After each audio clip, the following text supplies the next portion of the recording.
I can't tell if we're up yet. We're not. Okay.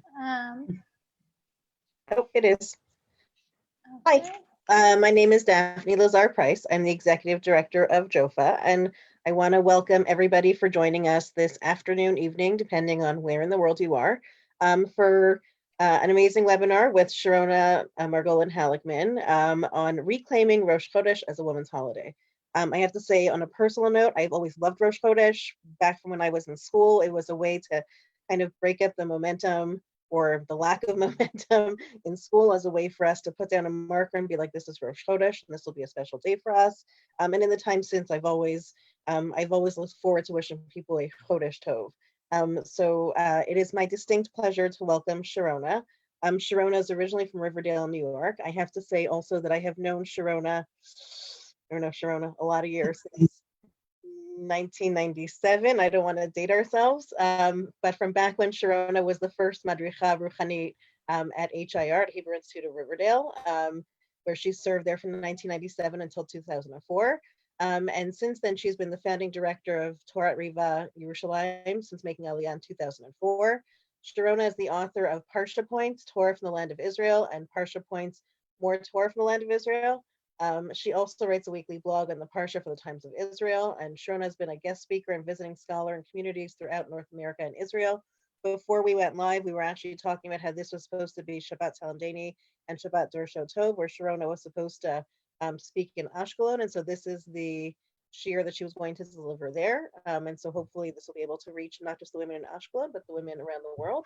Sharona served as a Torat Miriam fellow and Atid fellow, Matan Eshkolot fellow, and she currently serves as a Hilkheta fellow at Matan. She lives in Jerusalem with her husband Josh and their 3 children. And without further ado, I'm going to hand this off to Sharona. Thanks to JOFA for inviting me. It's very exciting to be here right now. And I just want to tell you a little bit about why I chose the topic of Rosh Chodesh for this week. One reason is because in last week's Parsha, Kitisa, we read about the sin of the golden calf, Cheta Egel, and unfortunately due to the situation, a lot of people may not have been able to go to Shul. So we'll talk about a little bit about what happened in that Parsha and connect that with what that has to do with women and Rosh Chodesh. We'll also talk about Parshat HaChodesh, which is actually this Shabbat. Again, a lot of people will not be able to go to Shul, so it's good that we'll be reviewing that now. And also we'll be reading Vayakhel Pekudei, and that is also tied in with the gifts that the women brought to the Mishkan. So we're really tying in last week's Parsha, this week's Maftir, and this week's Torah reading. And of course, next Thursday is Rosh Chodesh. So this is a good way to get ready. And also for those of you that aren't ready to start worrying about Pesach, we're only going to mention it once in the whole shiur. So you don't have to get too nervous about that right now. Okay, so let's take a look at the first source, which is from Shabbat, what we're going to be reading in the Maftir, the Shabbat for Parshat HaChodesh. Vayom Hashem el Moshe el Aaron be'eretz Mitzrayim lemor. So God spoke to Moshe and Aaron in Egypt, saying, HaChodesh hazeh lachem Rosh Chodeshim, Rishon hu lachem lechodshei Hashana. This month is for you, the head of the months. It's going to be the first for you of the months of the year. Okay, so this is of course when Bnei Israel are about to get ready for the month of Nisan, for the Korban Pesach, for Yetziat Mitzrayim. But in those days, we didn't have the months Nisan, Iyar, Sivan, right? That's really new.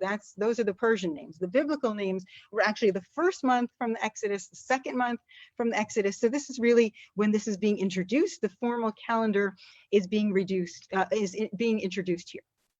So let's see what Rashi has to say about this. Rashi on Shmot Yud Bet HaChodesh Hazeh Herahu Livana B'Chidusha. Okay, so God showed him the moon in its renewal, and here it's interesting because Rashi first uses the word Livana, which is actually the female name for the moon, as opposed to Yareh.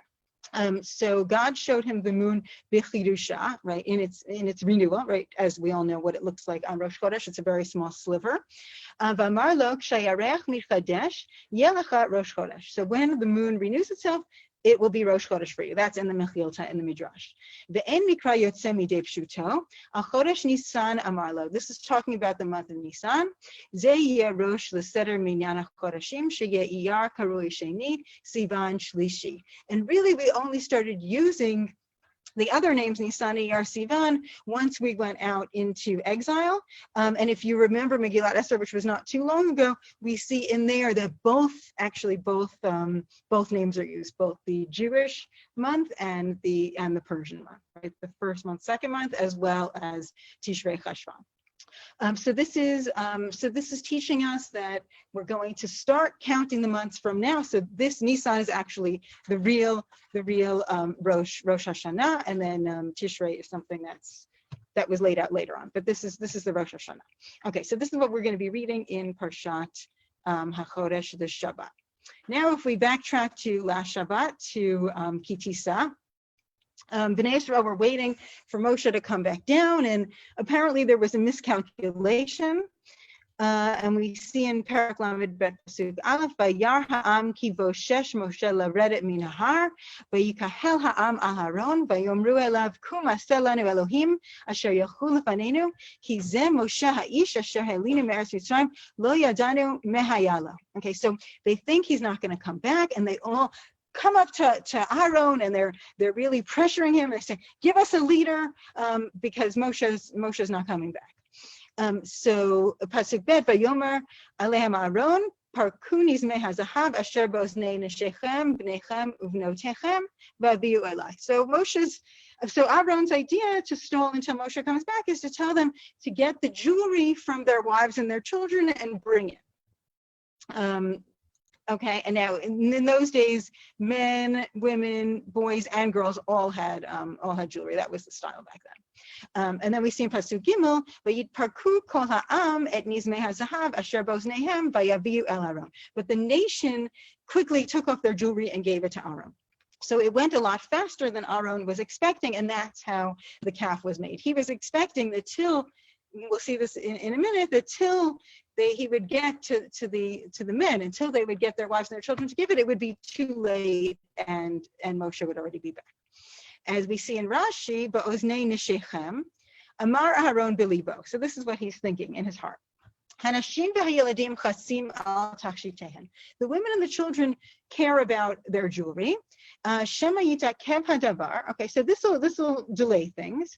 Uv'tov kach yavo Moshe, and then Moshe will already be back. V'hem lo himtinu v'farku me'al or mishel atzman. So the men didn't wait though, because they just took off their own and they quickly gave it in. And that's really what pushed things up and really ruined Aaron's plan, because he was really hoping that he would not be making this. He was just hoping to delay them. Now, in the Gemara in Rosh Hashanah Chaf Gimel, there's a Tosfot that brings Hilkheta Rebbe Eliezer. So first we'll look at it in the Tosfot, and then we'll actually look at Hilkheta Rebbe Eliezer. Amru shehosif Hakadosh Baruch Hu Yom Tov L'Nashim B'Roshei Chodashim Al Shelo Nitratzu Al Maseh Hagel. So the reason that the women have a special holiday on Rosh Chodesh is because they did not participate in the sin of the golden calf. The nation gave in the jewelry that they were wearing, but they didn't bring their wives' jewelry. They brought their own, because the wives would not want to be involved in that. So now we see the full story here in Hilkheta Rebbe Eliezer that was brought by the Tosfot. Dana Haron din beino levein atzmo. So he's arguing amongst himself.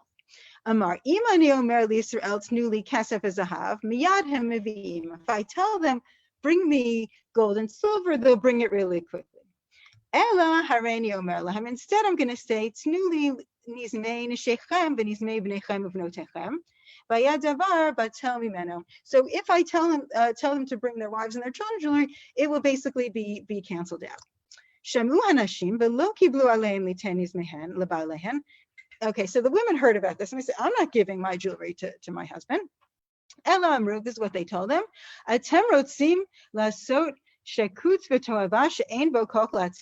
You want to make this idol that has no powers, right? That's what you're going to waste your jewelry on? Lo shamu lahem v'natan hakadosh baruch hu skaran shel nashim ba'olam hazeh u'ba'olam haba. So the women didn't listen to their husbands, and therefore they were rewarded both in this world and in the next world. Umaskar natan lahem la'olam hazeh shehen mishamrot roshei chodashim. Their reward is that they get to observe Rosh Chodesh. Shenemar hamaspia b'tov eidecha tidchadesh k'nesher neurai. So we see from here that there's this word of Tid Chadesh, this word of Chidush, right? Who satisfies your years with good things, so that your youth is renewed like an eagle. So every month they're going to have this special renewal because they didn't give in their stuff to the golden calf. Okay, so the question is, why specifically Rosh Chodesh, right? Why couldn't they have gotten a different holiday, right? Why did God specifically want Rosh Chodesh to be for the women? So we have a few different ideas here. One, we see in the Torah Orach Chaim, Hilchot Rosh Chodesh. V'shamati ma'achi hari tam ledavar lefi shamoadim nitkenu keneged avot. Okay, so one reason is that the holidays were established corresponding to the forefathers. Okay, so here's our one mention of Pesach. Okay, Pesach keneged Abraham. Okay, so Pesach is the holiday that corresponds to Abraham. Dichtiv in Breshit Yudchet, it says Lushi v'asi ugot uPesach haya. If you remember the story in Parshat Vayera, the surprise guests come, and Abraham is frantically running around trying to get the food together, and he asks Sarah to help out, and he says, quick, knead the dough and make cakes. And the Midrash says that the cakes were actually ugot matzot, that it was actually Pesach time, and they were baking matzahs. And in those days, ugot really meant round. Like today we say uga is a cake, but it's really something round. And those were ugot matzot. They were similar to a lafa. If you ever go to a shawarma or falafel place and you get the big eish tanur, that's a lafa. That's what the matzahs looked like back then, not the crackers that we're used to. And then also a few days later, when the angels go to Lot, he's also serving matzah. So that's another idea. But basically, because of this, Pesach is considered Abraham's holiday. Shavuot keneged Yitzchak. Shavuot is Yitzchak's holiday. Shetkiyat shofar shel Matan Torah haya b'shofar ma'elo shel Yitzchak. So when the shofar was blown at Mount Sinai, there's an idea that it was from the shofar of Yitzchak, that at the Akedah, at the binding of Isaac, which actually took place really close to where we live, we can actually see the Temple Mount from our neighborhood. The ayil, the animal that saved Yitzchak, right? He was stuck in the bushes, and his shofar, his horn, really became the shofar. So that's the story of Yitzchak. And Sukkot is Yaakov's holiday, as it says in Breshit Lamed, Ulemiknehu asas Sukkot. Right. So the first Sukkot that we find out about are actually the Sukkot, the little booths that he made for his animals. So that's where we hear about Sukkot. Okay, so let's think about this for a minute. So we have Abraham is Pesach, Yitzchak is Shavuot, Yaakov is Sukkot, and then after them, we don't have any more forefathers, but then we break out into 12 tribes. So it makes sense that each of the tribes would get something, and it works out perfectly because there's 12 Shvatim, there's 12 tribes, and there are 12 months of the year, so it's a perfect holiday for the tribes to get. So it says V'Yud Bet Rosh Chodesh Shana Shegam Hem Nikraim Moadim. Right, Rosh Chodesh really is also called a Moed. It's really called a festival. That should be Keneged Yud Bet Shvatim. That should correspond to the 12 tribes. But when they sinned by Egel in the sin of the golden calf, Nitlu Mehem, it was taken away from them the holiday that each one of them got a holiday corresponding to their tribe. That each one got the first of the month. Each one got a month. It will be taken away from them, and it will be given, will be given to their wives, so that it will always be a reminder that the wives have this holidays because they were not part of this sin. Okay, so that's one idea, is that it makes sense because of the holidays being given out. The Or Zarua has a different idea. שבכל חודש וחודש האישה מתחדשת וטובלת וחוזרת לבעלה. So every month a woman renews herself and she immerses herself and then she returns to her husband. V'hi chaviva alav kayom hachupa, and she's as beloved to him as on their wedding day. Kishem shahalivana michadeshet b'chol Rosh Chodesh, just as the moon renews itself each month.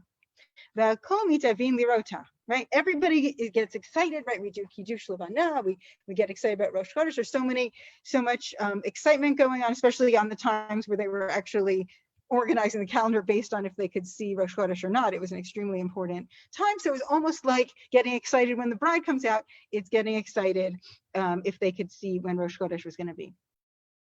Kacha isha, כשהיא מתחדשת בכל חודש, בעלה מתהווה עליה וחביבה לו כאישה חדשה, right? So just as the moon is new every month and there's a renewal, so to each month the woman renews herself and she's just like a new bride every time. כלומר, ולכך היו Havei Rosh Chodesh Yom Tov Shel Nashim. So it makes sense that just as a woman can be compared to the moon, if you're going to give her a holiday, it would make sense that you would give her a holiday that has something that corresponds to how she is. Okay, then we get to the Shibolei Haleket. Kevan shenahagu isur en lahen reshut levatel min hagan. Okay, so this is a question of if somebody has a custom not to work on Rosh Chodesh, and there definitely are people that have had this custom passed down from the days of Moshe Rabbeinu. And if this is your custom, then really you're not supposed to change it. Dvarim hamutarim v'acharehem nagu bo isurim va'od harei kvu'a lechok mimei Moshe Rabbeinu. So we don't tell the people that have this custom to change it. Okay, so this is okay. Now let's look at the Beit Yosef. Va'ani ra'iti nashim nohagot shelo lasot malacha lishaker ela tofrot bigdei klei bayit. Okay, so some women would not work where they would make a living off of it, right? Okay, now you're probably talking about a time where the man was the major breadwinner, so the woman would do some work and make money off of it, but she wasn't expected in the office every day as we have today, where you can't just, disappear from work for a couple of days a month. So in those days, if it was work that she was going to make extra money with, like sewing or making things for the house, then that would be a different story. But to actually make something to sell, that could be an issue. Okay, so they wouldn't do work that they would get paid for. Ela tofrot bigdei klei bayit. They could sew things for the household. But he's saying that, you know what, really, it's. One second. Yeah, it's good. Okay, but really, what the Beit Yosef is saying is that really it's better off not to do any work. Because this way it really is established as a Yom Tov L'Nashim. If they had this minhag, this custom of not to do work, right? They should really try not to work at all. Right?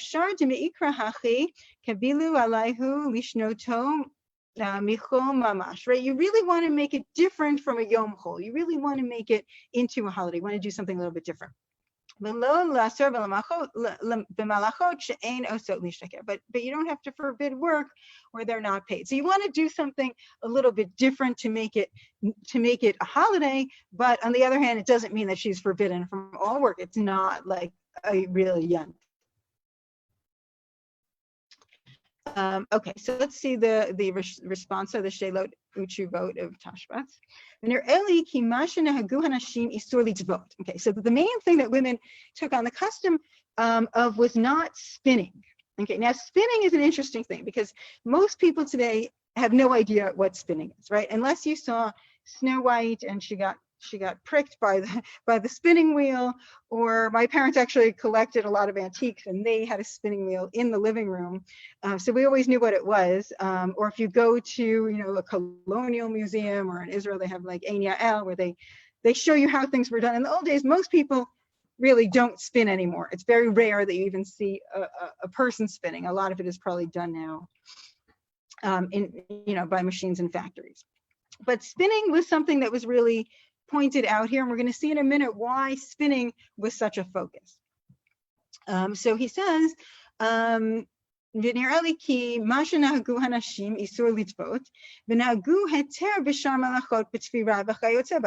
was only spinning that was a problem, but sewing was not a problem. Okay, so this is what's coming up in this week's Parsha in Vayakel, that the women rushed to do the work, the spinning work for the Mishkan. And where do we see that? It says Vayavo'u ha'anashim al hanashim, and we're going to see a few commentaries about that soon.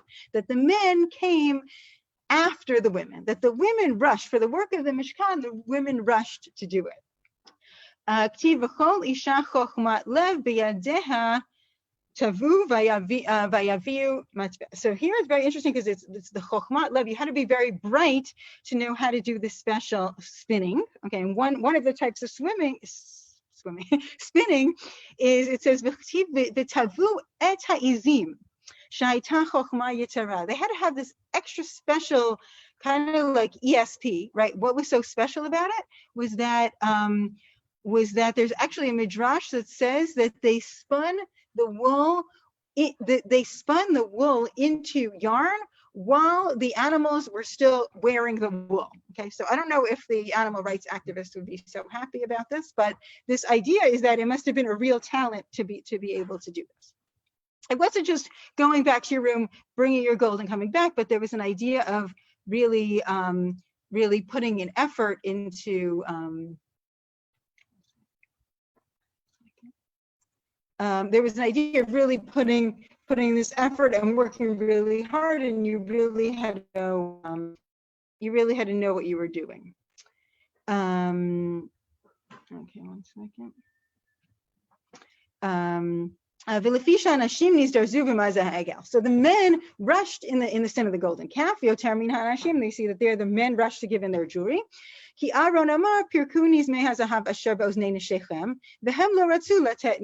the women wouldn't give it there. Right, we saw that earlier. So we see that in the golden calf, the women were not involved at all. So the men who originally would have had Rosh Chodesh as a real holiday where they wouldn't have been allowed to work, it was taken away from them, right? So now the men are still required to work on Rosh Chodesh, but for the women, it's going to become a holiday now. Right,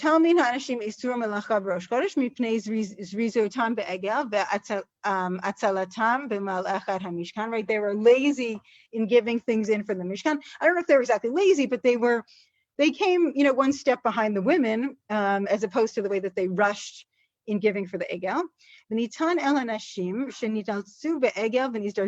So because the women rushed for the work in the Mishkan, therefore they get the holiday of Rosh Chodesh.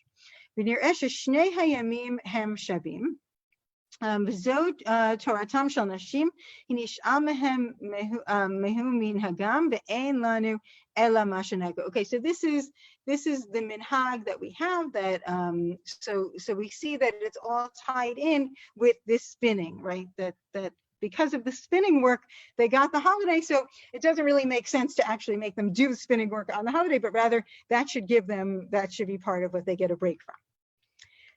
Okay, so now we see in the Orach Chaim, Rosh Chodesh mutar ba'asiyat melacha. Okay, so you're allowed to work on Rosh Chodesh. V'anashim shenogot shelo la'asot bo melacha hu minhag tov. Okay, so if you don't do work on Rosh Chodesh, it's a good minhag, but technically you are allowed to work. So those of you that are thinking, wow, I've worked my whole life on Rosh Chodesh and never realized any of this, it's okay because you didn't have that minhag. Okay, so then we see from the Rama, V'im haminhag lasot miktzat malachot v'lo lasot ktsatan azlinan batar haminhag. So if you have a minhag to do some types of work but not others, you should follow that minhag. Okay, we see here in the Biur Halacha, Kol Yisrael mechuyevet linhog lifrosh al kol panim miktzat malachot v'sheyeh havdel ben yom zeh l'shar yemot hachol. So you have to do something on Rosh Chodesh to separate yourself from your work in some way, to make it really into a holiday, to take it away from a regular day, like a weekday, and turn it really into a holiday. Yeah. Okay, so now this is very interesting because the men, right? We said specifically that the holiday was taken away from the men. So if the men, the men obviously still, they say Musaf, right? And they say Hallel and all of the prayer-oriented things for Rosh Chodesh, they're still doing. But as far as work is concerned, it's only a holiday for women. So Pri Kodesh says La'anashim, Rosh Chodesh Kishar Yemot HaChol. It's like a regular weekday for the men. Right? If the men had a custom not to work on that day for some reason, they mean okay, so if for some reason men took it upon themselves to not work on Rosh Chodesh, they don't even have to do Torat Miriam because it's something that was just something that they just were totally ignorant about, and it's not their holiday, and they should continue working. So for a woman, if she makes up her mind that she's not going to work on Rosh Chodesh, she should not cancel out that neder, and she should follow the minhag. But for men, it's just ridiculous because that's not their holiday at all. Okay, so now we see where they got this idea of spinning, which is coming up in this week's parsha.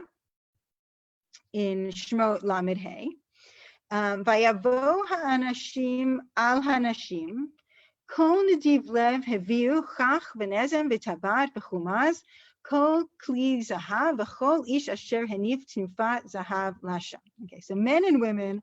Okay, so it's hard to know exactly what the English translation is for this, and we're going to look in the commentaries, but here they wrote men and women, all whose hearts move them, all who would make an elevation offering of gold to God, came bringing brooches, earrings, rings, and pendants, gold objects of all kinds. Okay, so, but really the way that they translate here is not correct at all, because it says, Vayavo'u ha'anashim al hanashim, right? The men came after the women, not men and women came, right? But the men came after the women. So let's see where this is made a little bit clearer. Look at the Rashi. Al hanashim im hanashim usmuchin elehen. So with actually this may not even be Rashi, it may be a later addition to Rashi, but anyway, it's counted today as Rashi, but he probably did not write this. Im hanashim, with the women. So the men came with the women and close to them, closely following them. So it wasn't that the men came and then the women, but it's very clear that the women came either with them, where the men were, or the men were right behind. Kind of like if you take your husband to Bloomingdale's, right? Okay, Ramban. V'ta'am vayavo ha'anashim ha'anashim ba'avur. Okay, so when you're giving in jewelry, usually that's something that the women do, right? Usually women just have more jewelry. Even men that have jewelry, it's usually a few pieces. It's not usually as many as the women. And by this time, of course, the men had already given away their jewelry for the golden cap, so it was really the women that only had jewelry left. Okay, so the women right away, as soon as they heard that there are things that are going to be donated to the tabernacle, the women were there to rush out to do it and to right away take off their rings and their earrings and their nose rings. Then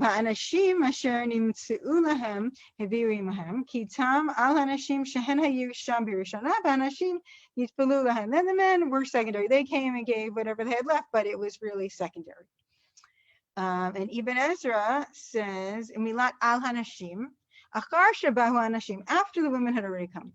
V'yesh omrim al dat hanashim, and some say it was because the women suggested it. So the women said, let's bring in this stuff, then the men did it. But it was really, this whole idea of bringing in the jewelry for the Mishkan was all initiated by the women. Okay, and then we see the part about the spinning in Shmot Lamed Hey. V'chol isha chochmat lev b'yadei hatavu v'yaviu matbeh et hatzchelet v'et ha'argaman v'et tolat hashani v'et hashesh v'chol hanashim asher nasa liban otana b'chochma tavu et ha'izim. So we see a lot of emotion here also, right? That they had their hearts were in it, right? They were smart, they were active, they were creative. They also used all of the colors that are used usually for royalty, right? For royalty and for the Kohanim. They were they're very, very talented and really very generous. Okay, the Bach Orachaim. Matama de Milta Ita Pirkei de Rabbi Eliezer. So he also brings up Pirkei de Rabbi Eliezer, the story that we saw at the beginning. Lefisha lo ratzu hanashim liten nizmehem b'chulei.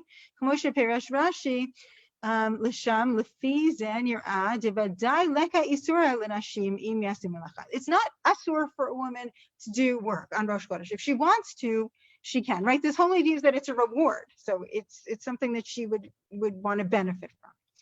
Hakadosh Baruch Hu natan lam skaram sheyu mishmerot Rosh Chodesh shelo yuchal ba'ala lechofa lasot melacha. So on that day, her husband can't force her to do work. So that gives us another problem, which is, does that mean the rest of the days of the year he could force her? And of course, we're talking about a different time period. So it's possible that she was pushed to do work on the other days, and at least on Rosh Chodesh she had a reprieve where she could decide if she wanted to work or not. V'hainu damar b'Yerushalmi. Hani nashi denahige delo demiavad avita b'rishircha minhaga perush delo yucha ba'ala lachofa. She has this minhag and he can't push her. Avavadai delo avde isura imo samalacha. If she decides on her own that she wants to work, it's not a problem. V'hashtanika dechazinan demiksat nashim osim melacha v'lo machinan beyadehu. Right? We see women all the time doing work on Rosh Chodesh, and nobody is giving them trouble. Ela deleka isur. Right? It's not asur. It's fine if she's not transgressing anything. Ena isur chal ela ala bal habayit shasur lo lichvosh isha l'malacha. So he can't force her to work, but certainly if she wants to and she enjoys it, then there's nothing wrong with that. Achen v'kol haposkim lo mashma ke debriut ela deyesh mitzvah al hanashim limnoa v'Rosh Chodesh melacha. So bir halacha thing, better if a woman does not work on Rosh Chodesh, that's the best thing to do. But we've seen that if a woman really enjoys working and she wants either in the home on things that she enjoys, or if she has to go out to work, or if she wants to go out to work, then there certainly are opinions that she's allowed to. Now, of course, in our day and age, it's very hard to be able to take off, especially what if it's 2 days of Rosh Chodesh, right? And there's a lot of issues about that. Would it be the first day? Would it be the second day? So if you're going to take off one, you're better off on a month that has 2 Rosh Chodeshes. You're better off taking off the second day, because that's actually like Aleph of the month. That's actually the first day of the month. So that would be a more appropriate day to celebrate. But there are also opinions that both days actually should be celebrated, since they're both Rosh Chodesh. But not everybody, of course, can take off from work. So the question is, can we make this into a holiday in a different way, right? Not just, do you do work or do you do housework, but how do we reclaim Rosh Chodesh, right? I think over the generations, there were some families that did have a minhag not to sew or not to weave or not to spin, but a lot of families just didn't have the minhag and lost the minhag or didn't have it. And then what's very interesting is that in the rise of the feminist movement, it was actually the non-Orthodox denominations that began reviving Rosh Chodesh, and that pushed the Orthodox also to begin to revive Rosh Chodesh. And now you see with all the denominations, you actually see special prayer services going on. You see special shiurim going on in a lot of the girls' high schools. And the girls' midrashot, they'll have, bagels or dancing or music. What I find growing up in co-ed schools actually is that we never were pushed to celebrate Rosh Chodesh as a separate holiday for the women, because we were in co-ed schools. And the co-ed schools, everything was always equal. Like, we never were taught halachot for men, halachot for women. Everything was equal. So we all davened Musaf together, and we all davened Hallel together, but we never had like a girls' party for Rosh Chodesh. It was never, all my years of day school, I never saw that. So that's something that that's really great that's been happening. And what's interesting in Israel is that, of course, the women of the wall are always in the news every Rosh Chodesh. So people, and some people like them and some people don't like them, but even people that don't like them said that they really know that they'll never forget when Rosh Chodesh is, because they always hear about the women of the wall on the radio. So there's always something to remind them of Rosh Chodesh. So what we really need to do is say, how can I put Rosh Chodesh into my life? One way is great. Hey, I don't want to do housework on that day. Great. Or I want to take off, if somebody has a lot of vacation days from work and they say, every month I want to take Rosh Chodesh off and just go to a spa, or, go out with friends, or go out with a spouse, or whatever it is, and just take that day and really push into something special. That's fantastic. In Israel, the kids have to wear a white shirt to school on Rosh Chodesh. So it reminds the parents, it makes the parents a lot more aware of when Rosh Chodesh is, because they have to be on top of their kids. But there's so many different ways that you can really put Rosh Chodesh into your life and into making it into a great way for women to come together and get together. And so Rosh Chodesh is going to be next Thursday. And now, because almost the whole world of people that I know are now not going anywhere for a while, it may be nice to even do like an online Rosh Chodesh party, and you can talk about something coming up in the holiday that's a holiday coming up this month, happens to be Pesach, so there's a lot to talk about there, and the spiritual meanings in the month. There's a lot to do to really celebrate and commemorate. And it's also, if it's a month that it doesn't work on Rosh Chodesh, and I've seen this in a lot of Rosh Chodesh groups that I've run or that I've been to, is that it doesn't always have to be on Rosh Chodesh, right? If it works out better, in the United States, you have Sundays off, it could work better to just do it on the Sunday around Rosh Chodesh. Or, if people have the time on Rosh Chodesh, but it doesn't have to be. Or sometimes they'll do the Shabbat before, when they do Shabbat Mevarchim, Shabbat groups will get together then. Excellent. Thanks, Sharona. Sorry. Were there any questions? Go ahead. Yeah. I'm actually going to jump in with a couple of questions. Okay. First of all, thank you for the cue. We're actually hosting a virtual women's tefillah next Thursday on Rosh Chodesh, 10 a.m. Eastern Standard Time. That'll be 9 Central Time and 7 a.m. Pacific Time. So everybody who is in the morning, daytime time zone is welcome to join us. And even if you're not, well, you're welcome to join us. There was something else that you said that, oh shoot, I lost my train of thought, but that's okay. Let me ask a couple of other questions, right? There are clear halachic guidelines that, like, things that don't feel restful on Shabbos that I still can't do because it's melacha. But what if there are things that I want to do on Rosh Chodesh that give me pleasure? Knitting, sewing, spinning, like you said before. Can I do them even though there's like guidelines to not participate in those acts? So if you have a family minhag, like let's say your mother would not sew on Rosh Chodesh, right? And your grandmother would not sew on Rosh Chodesh, and it's passed down from generation to generation, then it would be good to keep that minhag, okay?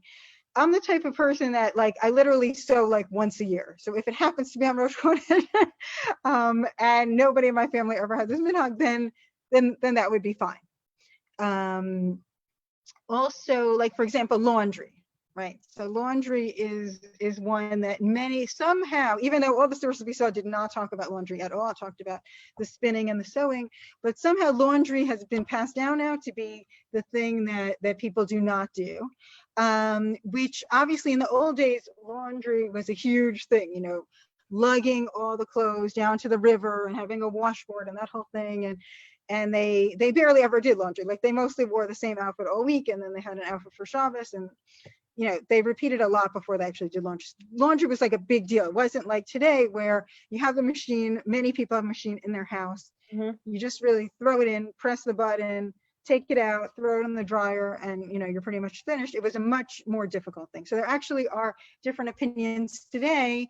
And again, it's the same thing. If your family had a minhag passed down not to do the laundry, then it would be good to continue that minhag. one of the seniors residences that I teach in, one of the women said that she never heard of the minhag before, of Rosh Chodesh. She was trying to figure of not doing laundry. And she was trying to figure out if her mother ever said anything. She said she just cannot think back at all to anybody in the family ever having an issue. So then obviously if she decided now, great, at 85 years old, she wants to stop doing the laundry on Rosh Chodesh, great. But there's no reason for her at this point to take on a new custom unless she wants to. And then there's the question of if it's 2 days Rosh Chodesh and you're not doing any laundry, then you get a pile up the day after. Then is that is that fun? So obviously one idea is somebody else in the house can do it, right? If there's a man or a boy, husband or a son, or whoever else, then they can definitely do it. But there are definitely leniencies. Rav Ovadia Yosef had no problem with somebody just pushing a button. He didn't count that as an issue in ordaining. As work. I Yeah. got it. I remember the other comment that I wanted to make when you talked about the different alternatives or kind of the resurgences of Rosh Chodesh groups. It feels to me like, at least in some of the modern Orthodox synagogues, that a Rosh Chodesh committee has kind of taken the space of the traditional sisterhood, where we've kind of moved away from sisterhood models, and that congregations are engaging more in Rosh Chodesh monthly activities. I don't know how common that is in Israel, given that the synagogue structure is different, but maybe you can speak to some of the kind of social outlets that women may have in Israel that are different than what's here in the United States. So in Israel, especially in Jerusalem, people are really into shiurim. Women really enjoy Torah study classes. So you will have a lot of shiurim, a lot of classes given by women in the Jerusalem area. Tons of speakers that week. What's really nice in Netanya, they have a monthly Rosh Chodesh lecture where they bring female scholars in. Every month they bring somebody else in from different parts of the country. And I was honored to be able to speak there at the beginning of the year. And it was interesting because they did not want like the format that we had tonight of the source sheet. They wanted it to be just totally like interactive and breakup groups. And it was actually a lot of fun. We really had a great time. And it was just a totally different structure than what I was used to. Mm-hmm. But it was really like we talked about, it was right around Rachel Imeinu's yard site. So we talked about, is she really buried in on the way to Beit Lechem, or is she really buried further north, closer to Ramallah? And it was really interesting because we broke into groups and the women had to try to figure it out on their own. And it was a lot of fun. Like it was totally different type of sheer layout, but it was great. And I think it's also important is that when you go to a Chabad oriented Rosh Chodesh group, it's they're going to have it a certain way, and you go to a more feminist group, they're going to have a certain way. And you go to a place like Matan, and it's going to be a very high level sheer. Like there's so much in Jerusalem that everybody can pick what they want, and it's not so true outside of Jerusalem. Really, like places like Netanya really are thirsting for Torah study, and really they're getting it really in that monthly program. And you mentioned earlier that that Rosh Chodesh groups or Rosh Chodesh activities were revived by non-Orthodox denominations, followed by Orthodox women. What do you think prompted the revival?